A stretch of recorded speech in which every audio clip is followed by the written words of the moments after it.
December 22nd, 1944. Deep in the forests of the Ardennes, a captured American ammunition depot sat unguarded. German engineers pried open wooden crates, cataloguing the contents with methodical precision. Artillery shells, standard American munitions. Nothing unusual. They marked them for future use and moved on. Inside those crates were 20,000 proximity fuses, the most revolutionary weapons technology of World War II. A device so advanced that German scientists had declared it physically impossible, and they never even looked. This is the story of how America's invisible weapon shattered not just Hitler's vengeance campaign, but the very foundations of German technological confidence. It's about the moment when German officers finally saw what had been destroying their forces for months and realized they were facing an enemy that had leapt a decade ahead in a single innovation. Our story begins not in the forests of Belgium, but 6 months earlier, above the grey waters of the English Channel. June 13th, 1944. 1 week after Allied boots hit the beaches of Normandy. At 4:15 in the morning, a new sound split the darkness over southern England, a harsh, mechanical pulse, a buzzing drone that would become the signature of terror for the next 80 days. The first Vone flying bomb struck a railway bridge in London. 6 people died instantly, 30 were wounded, 200 left without homes. Hitler's promised Wunderwaffen had arrived, and for the German High Command, it represented everything they believed would turn the tide of war. A weapon too fast to intercept, too cheap to match, too innovative to counter. The Vone was designed by Dr. Robert Lusser, a man convinced that mathematics made his creation untouchable. Each missile carried nearly a ton of explosives at over 400 miles per hour, launched to impact, just 15 minutes. To shoot one down, a British pilot had to dive at maximum speed, close to within 200 yards of a flying bomb, and hope his bullets found their mark before the explosion consumed them both. Lusser had run the calculations. The odds of interception were statistically negligible. Major General Walter Dornberger, head of Germany's advanced weapons program, shared Lusser's confidence. Even if only 1 in 4 V1s reached London, he calculated, the damage would exceed the entire Blitz of 1940 and 41, at a fraction of the cost in men and resources. For the first time since the dark days of 1940, Berlin's military planners felt the momentum shifting back in their favour. If you're enjoying this deep dive into the story, hit the subscribe button and let us know in the comments from where in the world you are watching from today. The attacks began with devastating effect. That infamous buzz became London's new reality. The sound of the pulse jet engine, sputtering and roaring overhead. Londoners learned quickly, when the buzzing stopped, you had seconds to find cover, because silence meant the fuel had run out, and the bomb was falling. For the first few weeks, chaos reigned. Britain's coastal anti-aircraft batteries fired thousands of shells. Hit rates were abysmal. The technology they relied on was the same clockwork mechanism that had been in use since the First World War. A timed fuse, a tiny mechanical timer manually set before each shot. The process was desperate mathematics under impossible pressure. Radar operators tracked the Vone's speed and altitude. They relayed data to gun crews. The crews calculated the exact time until the missile would reach firing range. They set the mechanical timer. They fired. And they prayed their calculations were perfect. From the moment a Vone appeared on radar to trigger pull, less than 30 seconds. A single miscalculation, a delay of half a second, meant the shell exploded in empty air while the Vone screamed past unharmed. German engineers knew all of this. They used identical time-fuse technology in their own anti-aircraft guns. They understood the limitations intimately. They were certain their weapon had found the perfect vulnerability in British defences. For 2 weeks, they were right. V1s fell on London like clockwork. The destruction mounted. Then the numbers began to change. By late June, British batteries were destroying 60% of incoming bombs, far higher than anyone expected. German analysts reviewed the reports with measured concern. Perhaps improved radar, perhaps better trained crews, still within the realm of possibility. But by mid-July, something had shifted fundamentally. The interception rate climbed to 74%, then 79%. On one day, in late August, 82% of all V-1s launched were destroyed before reaching their targets. German observers began filing reports that made no sense. V-1s flying straight and steady, suddenly erupting into fireballs, mid-flight. The anti-aircraft bursts weren't hitting the missiles directly. Shells were detonating 50 feet away, 100 feet away. Yet somehow, impossibly, the V-1s fell from the sky like stones, and British gun crews were using far fewer shells per kill than before. It was as if every gunner in England had become a perfect marksman overnight. Oberst Max Wachtel, commander of the Vosne campaign, was alarmed. Something was very wrong. He suspected sabotage at the launch sites, defective missiles, enemy infiltration. He ordered comprehensive inspections, test launches, engineering reviews, security investigations. Every test came back flawless. The V-1s were functioning exactly as designed. The mystery deepened. It seemed the problem only manifested after the missiles crossed the channel. Something invisible was waiting in British airspace. Something the Germans couldn't see, couldn't measure, couldn't understand. The truth lay thousands of miles away, in a quiet laboratory in Silver Spring, Maryland, the Johns Hopkins Applied Physics Laboratory, where a team of American scientists had achieved what German physicists had already proven impossible. They called it the VT fuse. Variable time fuse, a deliberately misleading designation meant to disguise its true purpose. It was, in reality, the world's first functional proximity fuse, a miniature radio transmitter and receiver packed into the nose of an artillery shell. The principle was elegant. As the shell flew through the air, it broadcast radio waves. When those waves bounced back from a nearby target, a specialized vacuum tube called a thyrotron triggered the detonation at precisely the right distance. No more guesswork, no more timing calculations, no more near misses. The shell knew when to explode. The irony was profound. German scientists had explored the exact same concept. They'd tested over 30 different designs throughout the 1930s. Every single prototype failed. The forces involved in firing an artillery shell were simply too extreme. 20,000 times the force of gravity in a fraction of a second. Rotation speeds of 25,000 revolutions per minute. The delicate components shattered every time.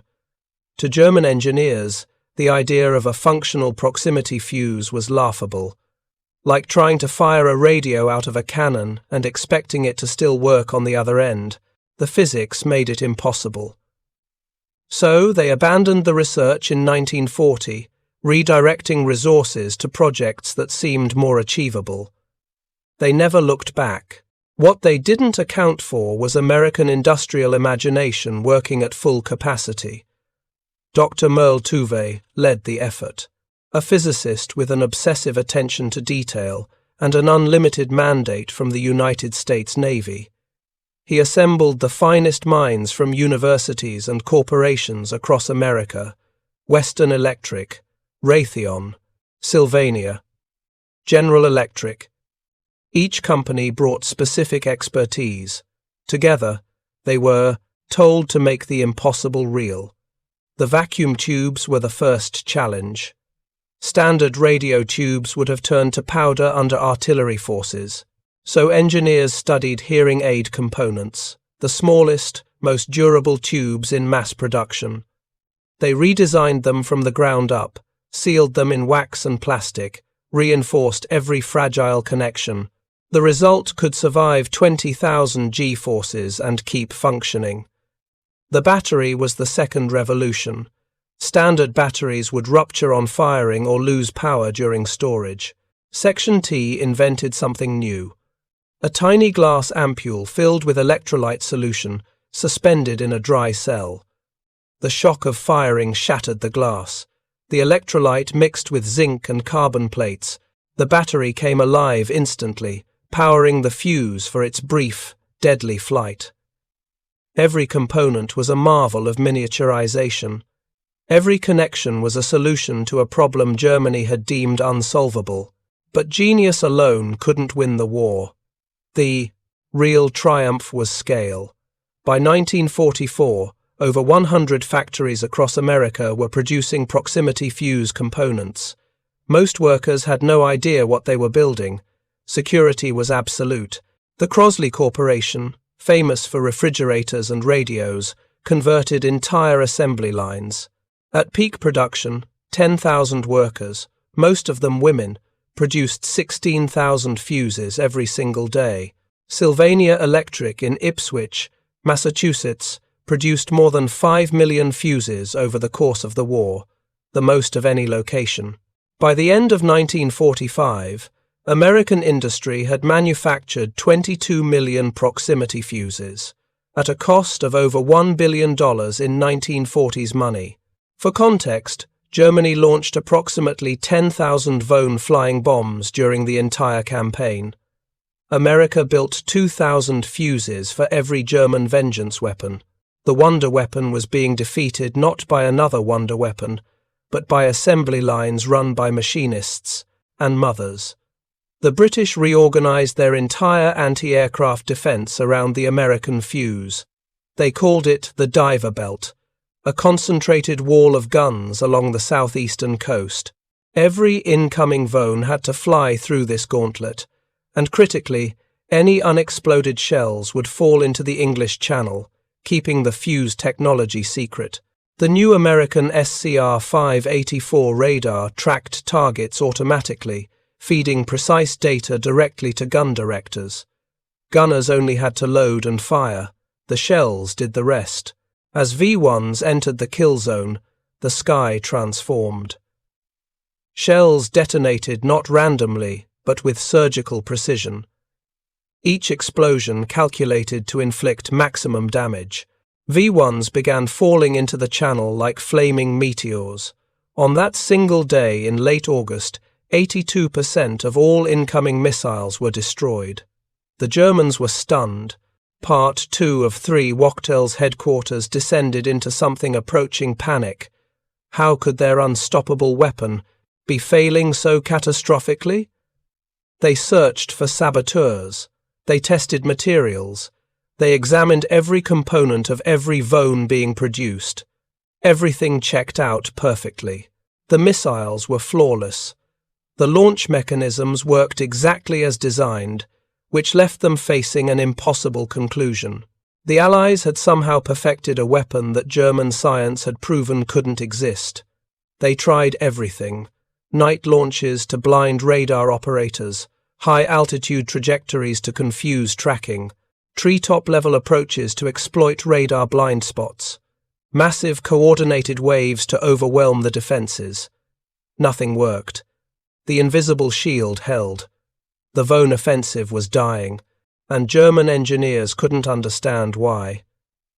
Then came December 16th, 1944. The Ardennes forest erupted with the largest German offensive on the Western Front since 1940, the Battle of the Bulge. German armour smashed through American lines in the pre-dawn darkness. Entire units were cut off, surrounded, overrun. Among the captured positions was an American ammunition depot, a sprawling supply dump filled with artillery shells. German engineers arrived to catalogue the contents. Standard procedure. They opened crate after crate of American munitions. 105mm shells, 155mm shells, all marked with standard designations. They noticed something slightly unusual. Some of the fuses looked different from standard American time fuses, slightly larger, more complex, but not enough to warrant special attention. These were busy men in the middle of the largest battle of the war.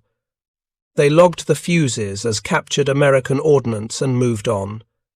20,000 proximity fuses sat in those crates, the secret weapon that had destroyed the Vosne campaign, the technology that would soon devastate German infantry across the Bulge. And they never examined them, because their own scientists had already concluded that such a device was impossible.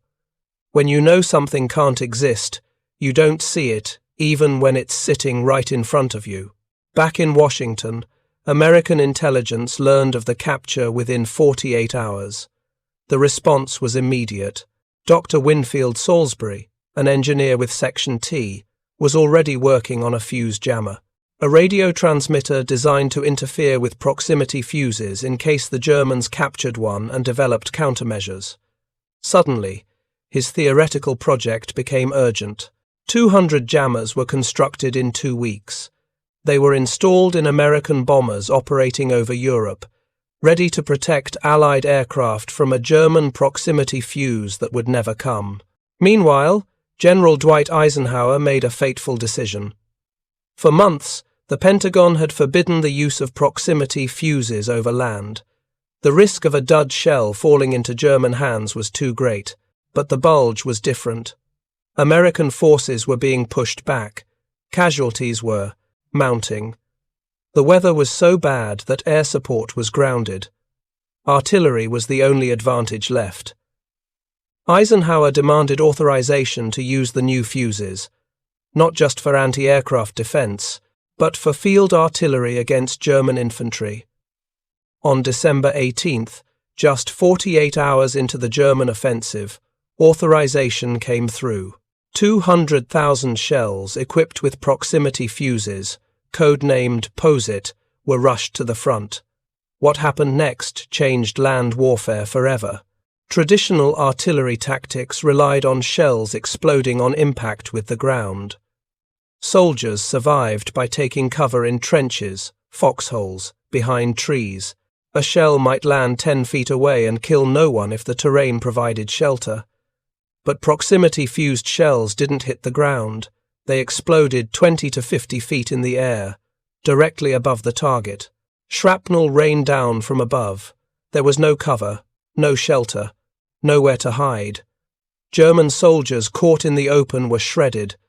Those in foxholes found the walls they'd dug for protection were useless against fragments falling from the sky. Log-reinforced bunkers that could withstand direct hits were penetrated by the downward spray of metal. General George Patton's Third Army caught a German battalion attempting to cross the Sauer River. A single artillery concentration with proximity fuses killed 702 men. By actual count, Patton wrote to the War Department immediately, quote, "The new shell with the funny fuse is devastating. I think that when all armies get this shell, we will have to devise some new method of warfare. I am glad that you all thought of it first." German units began refusing orders. Soldiers wouldn't leave their bunkers during American artillery attacks. One German prisoner, interrogated after the battle, described the shells as quick, powerful bursts, for which there was simply no defense. Some historians suggest this caused a minor mutiny. Men who had fought through years of war suddenly faced a weapon that made courage irrelevant. If you were in the open when American artillery opened fire, you died. No amount of training or bravery could save you. If you find this story engaging, please take a moment to subscribe and enable notifications. It helps us continue producing in-depth content like this. The Germans felt safe from timed artillery fire because they thought the terrible weather would prevent accurate observation. They were wrong. The proximity fuses didn't need observation. They didn't need perfect calculations. They just needed to get close. And American artillery was very, very good at getting close. Over the 3 months, from the Battle of the Bulge to the crossing of the Rhine, Proximity-fused anti-aircraft fire alone brought down over 1,000 German aircraft. The Luftwaffe, already decimated, couldn't afford those losses. But still, the Germans didn't understand what they were facing. They captured duds. They found unexploded shells. They examined the fuses and saw something more complex than a time fuse. But because their best minds had already concluded radio proximity fuses were impossible, they never made the connection. They assumed the Americans had simply perfected their timing mechanisms. Better radar, better calculations, nothing fundamentally new. The war in Europe ended on May 8, 1945. As Allied forces swept across Germany, intelligence teams followed closely behind. Their mission was to locate German scientists and engineers, to understand what weapons had been in development, to assess how close Germany had come to matching Allied technology. One of their priority targets was Reichsmarschall Hermann Göring, Hitler's designated successor, former commander of the Luftwaffe, a man who had overseen Germany's entire air defense network. On May 10, 1945, just 2 days after Germany's surrender, American officers sat down with Göring for interrogation. General Karl Spaatz, commander of strategic air forces in Europe, asked the questions. The conversation covered many topics: German jet aircraft, radar development, strategic planning. Then Spaatz asked something specific. Quote, "Have you any knowledge of a proximity fuse?" The room went quiet. Göring paused. Then he responded that Germany had been developing one. He claimed it would have been ready for production in 3 or 4 months. The American officers exchanged glances. 3 or 4 months. The war had been over for 2 days. If Göring was telling the truth, and if Germany had somehow managed to deploy proximity fuses in their anti-aircraft guns, the air campaign over Germany might have become unsustainable. Every historian who has studied the interrogation notes the same thing. Göring had no idea the Americans had been using proximity fuses for over 2 years. He thought he was boasting about German innovation that had nearly succeeded. He didn't realize he was describing a weapon the Allies had already built 22 million times. More interrogations followed. German scientists, artillery commanders, anti-aircraft specialists. The pattern was consistent. Most had heard rumors of an American superweapon. Some had noticed the devastating effectiveness of Allied artillery during the Bulge. A few had even suspected some kind of improved fuse technology, but none of them had grasped the full scope of what they'd been facing. When Allied intelligence officers finally showed them captured American proximity fuses, the reaction was uniform: disbelief, followed by careful examination, followed by stunned silence. German engineers couldn't understand how the vacuum tubes survived firing. They couldn't comprehend how the battery system worked. They couldn't fathom the miniaturization required to fit all the components into such a small space. One engineer reportedly held a fuse in his hands, examining it from every angle, and simply said, "This should not be possible." They'd been working on the same concept for over a decade. They'd tested dozens of designs. They'd consulted with the best physicists in Germany, and they'd concluded it couldn't be done. Now they were holding proof that it could, and that they were years behind. The true scale of the American achievement became clear when German officers learned the production numbers: 22 million fuses, produced by over 100 factories, involving scores of universities and research institutions, all in absolute secrecy, all while fighting a global war on 2 fronts. Germany had tried to win through precision engineering, a few elite scientists working on wonder weapons. America had won through collaboration and scale. Thousands of engineers, tens of thousands of workers, millions of components, all working toward a single goal. Dr. Merle Tuve, when asked after the war about the success of the proximity fuse project, attributed it to something uniquely American: open collaboration. Scientists from competing universities working together, corporations sharing proprietary techniques, military officers listening to civilian researchers, everyone focused on solving the problem rather than protecting their own prestige. It stood in stark contrast to the rigid hierarchy of Nazi Germany, where innovation was crushed by bureaucracy and paranoia. The proximity fuse changed warfare in ways that are still felt today. Before the fuse, it took an average of 2,500 shells to shoot down a single aircraft. After the fuse, it took 100. Before the fuse, field artillery required careful observation and mathematical precision. After the fuse, near misses became kills. The device didn't just improve existing weapons, it fundamentally changed tactics.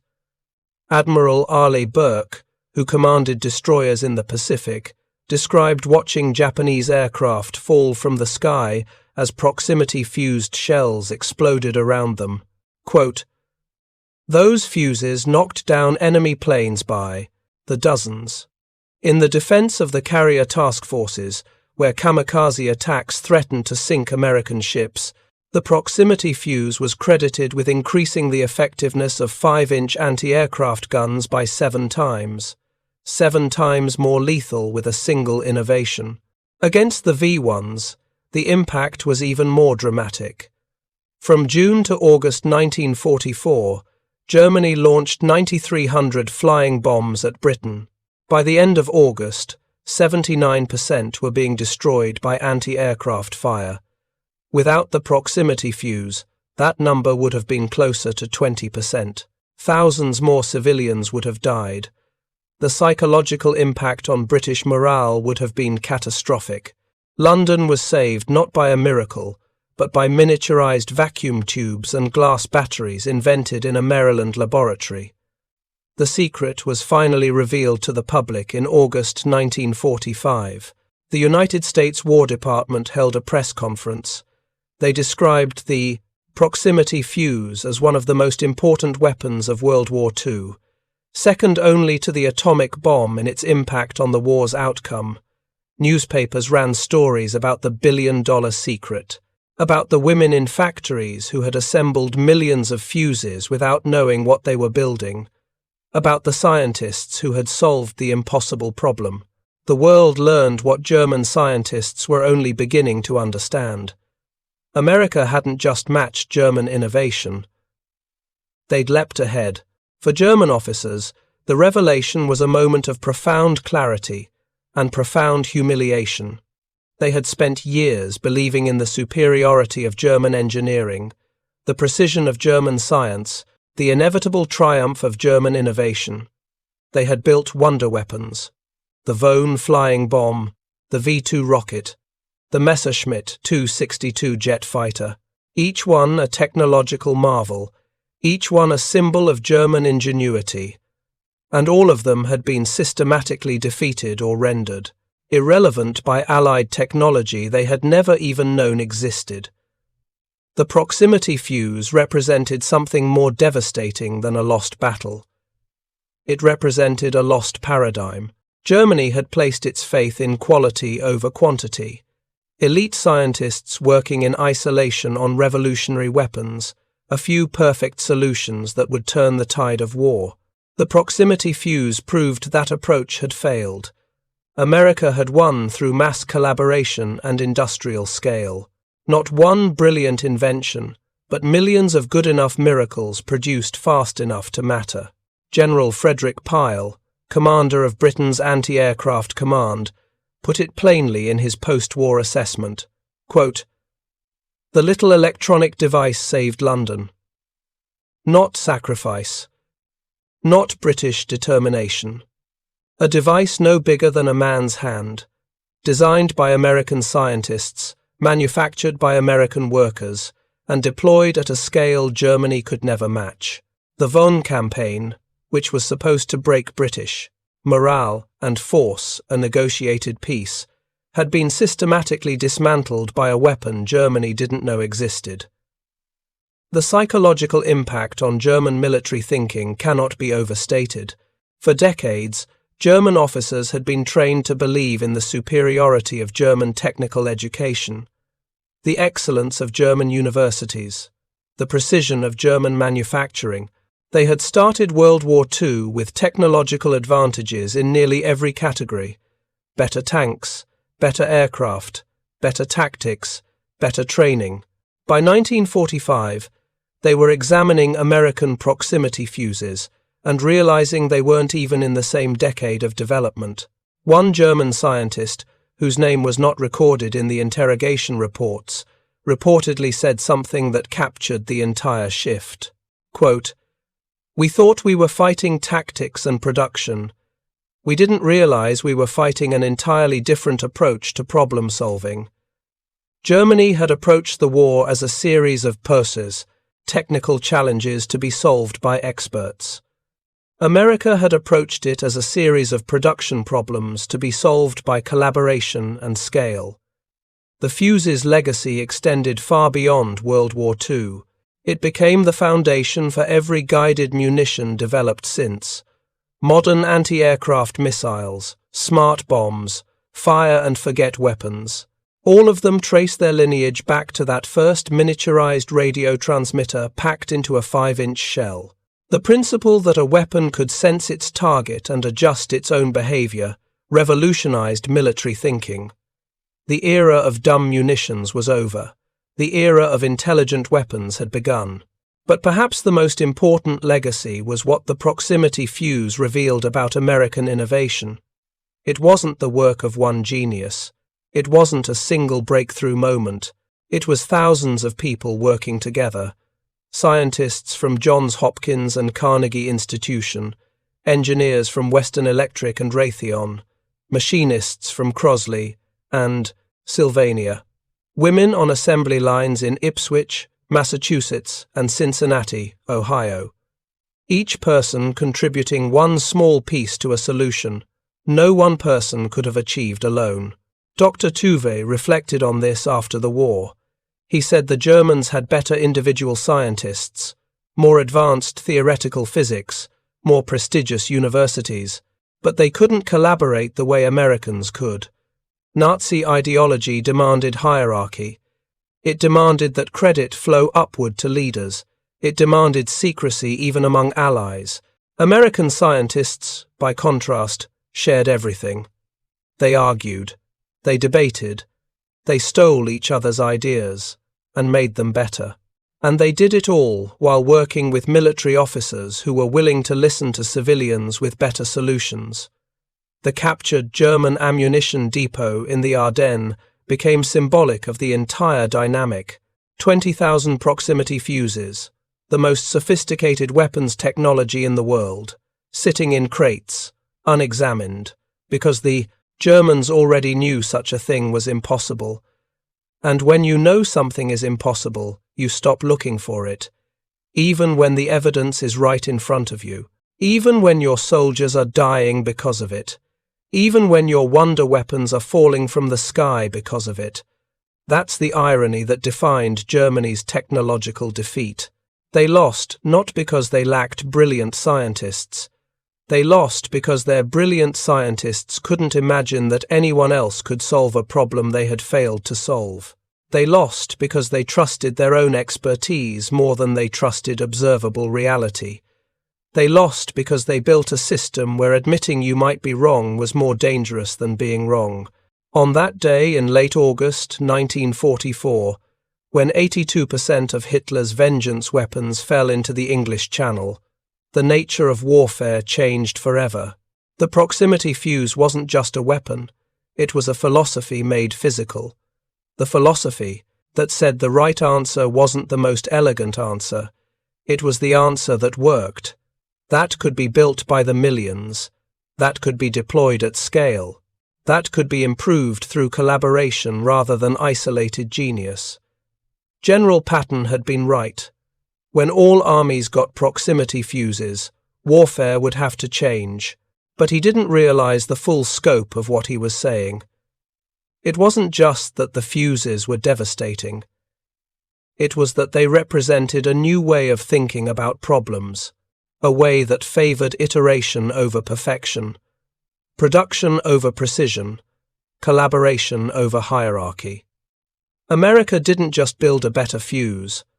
America built a better system for building better fuses. The German officers who examined American proximity fuses after the war were looking at more than an electronic device. They were looking at a mirror, and what they saw reflected back was an uncomfortable truth. They had built their entire war strategy on the assumption that German engineering was superior, that wonder weapons would triumph over mass production, that a few brilliant solutions could defeat an army of good-enough innovations. The proximity fuse proved every single assumption wrong. Vannevar Bush, who oversaw the entire American research effort during the war, credited the proximity fuse with 3 decisive impacts. It protected the carrier task forces in the Pacific from kamikaze attacks, allowing the Navy to push toward Japan. It neutralized the Vosne attacks on England, preserving British morale and London's industrial capacity. And it changed the tactics of land warfare during the Battle of the Bulge, making traditional infantry formations obsolete.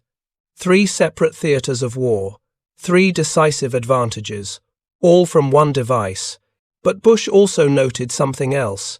He said the proximity fuse was important not just for what it did, but for what it proved could be done.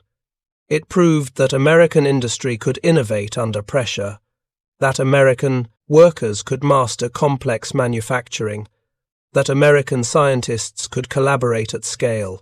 It proved that democracy, for all its inefficiencies and arguments and compromises, could organize itself to solve impossible problems faster than dictatorship. That was the lesson German officers learned too late. The lesson they should have learned from those 20,000 fuses sitting unexamined in the Ardennes. The proximity fuse remains largely unknown outside military history circles. It doesn't have the dramatic appeal of the atomic bomb.